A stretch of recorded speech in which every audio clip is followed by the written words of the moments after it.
নবীজি বলেছেন ইউফ্রেটিস নদী মানে ফোরাত নদী। ইউফ্রেটিস কোন নদী? এই ফোরাত নদী অচিরেই তার ভূগর্ভস্থ সোনার পাহাড় বের করে দিবে। ফোরাত নদী অচিরেই তার সোনার পাহাড় বের করে দিবে এবং ওই সোনাকে নিয়ে মারামারি করতে আসবে যে মানুষগুলো, তাদের মধ্যে প্রত্যেক 100 জনের মধ্যে 99 জন মানুষ মারা যাবে।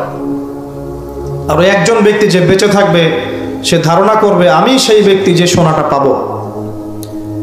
আর মুসলিমদেরকে নবীজি বলছেন তোমরা যদি ওই সময় ওই জায়গায় থাকো, কোনো মুসলমান যদি সেটা দেখে, তোমরা সেই সোনায় হাতও দিবে না।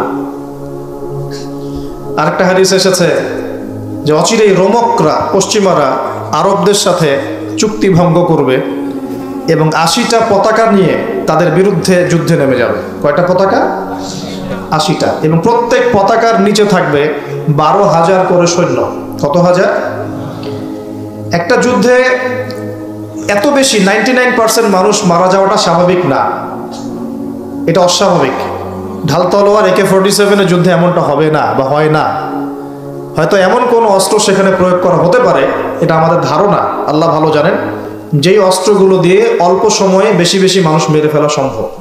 ঠিক যেমন এখনকার নিউক্লিয়ার ওয়েপন্স বা থার্মোনিউক্লিয়ার ওয়েপন্স হতে পারে, আল্লাহ ভালো জানেন।